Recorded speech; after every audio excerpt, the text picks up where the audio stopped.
Hello বন্ধুরা, welcome back to my channel. তো আশা করি তোমরা সবাই খুব ভালো আছো এবং আজকে তোমাদের জন্য আমি নিয়ে এসেছি আবার একটা নতুন ভ্লগ। অনেকদিন পরে আবার দেখা হচ্ছে। এই গরমের সিজনে আমরা ঘুরতে এসেছিলাম দুর্গাড়ি ড্যাম। ইতিমধ্যে আমার শরীর খারাপ হয়ে গেছে, যা তোমরা কথা শুনে বুঝতে পারছো যে তো আপনারা যদি এখানে আসতে চান তাহলে বর্ষার সময়টা আসলে আপনারা একটা আলাদাই দৃশ্য দেখতে পাবেন। রোদের সময় না আসলেই ভালো, অর্থাৎ সামারে না এলেই ভালো। আমরা যাত্রা শুরু করেছিলাম জড়বাড়ি থেকে, অর্থাৎ আমরা মাসির বাড়ি থেকে। সেখানে গিয়েছিলাম, সেখান থেকে ঘুরতে এলাম আমি আর আমার ভাই কঙ্কন। এবং আগের ভিডিওতে দেখেছো এখানে এই যে ছোটো ছোটো যে কটেজগুলো রয়েছে এবং এখানে খাওয়ার ব্যবস্থাও রয়েছে। আপনারা শীতকালে বা বর্ষার সময়টাতে এখানে ঘুরতে আসতে পারেন। একদিনের ট্যুর, এখানে বিভিন্ন জিনিসের ব্যবস্থা রয়েছে। এটা ভিউ পয়েন্ট নতুন করেছে, এইগুলো হচ্ছে এসি কটেজ।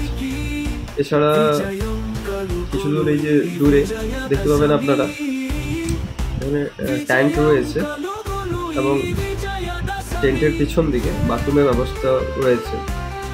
এখানে যদি শীতকালে এসে থাকেন তাহলে রাত্রেবেলায় যে একটা দৃশ্য, আপনারা একটা আলাদাই দৃশ্য অনুভব করবেন। আমিও চেষ্টা করব যে শীতকালে এসে আপনাদেরকে শেয়ার করা এখানের দৃশ্য।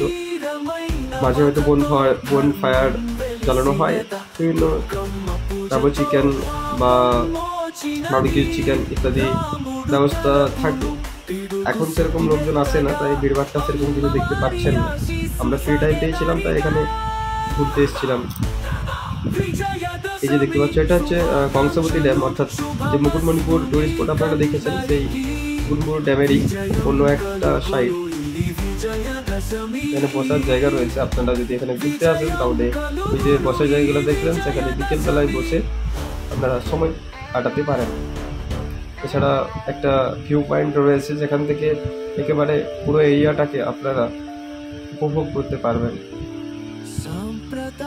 এই যে দেখতে পাচ্ছ এখান থেকে ভিউটা পুরো ওয়াও একেবারে।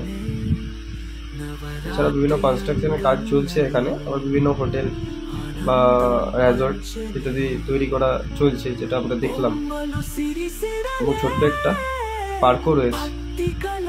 এই যে পার্কটা বাচ্চাদেরকে নিয়ে এলে এখানে বাচ্চারা বড়রা সকলেই সময় কাটাতে পারবে। এবং আমি শুনলাম যেটা এখানে পার্কটাতে ফুল গাছ ইত্যাদি বিভিন্ন কিছু ডেকোরেট করা থাকে, কিন্তু এখন গরমে কেউ ঘুরতেও আসে না, তাই এতটা বেশি যত্ন নেওয়া হয় না।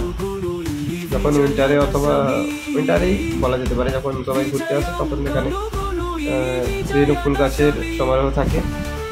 এছাড়াও আলাদাভাবে ডেকোরেট করা হয়। চলো দেখতে থাকবো।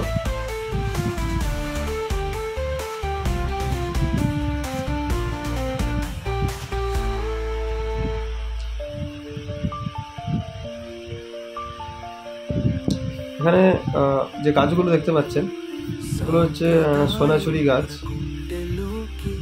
এই গাছগুলোই এখানে বেশি দেখতে পাচ্ছিলাম, অর্থাৎ এই যে পুরো জঙ্গলটা সোনাঝুরি গাছেরই। আজকের ভিডিও এই পর্যন্তই। তো চলো টাটা, দেখা হচ্ছে নেক্সট ভিডিওতে। যদি আপনার ভিডিও ভালো লেগে থাকে তাহলে সাবস্ক্রাইব করে দেবেন এবং পাশের বেল আইকনটি ক্লিক করে দেবেন।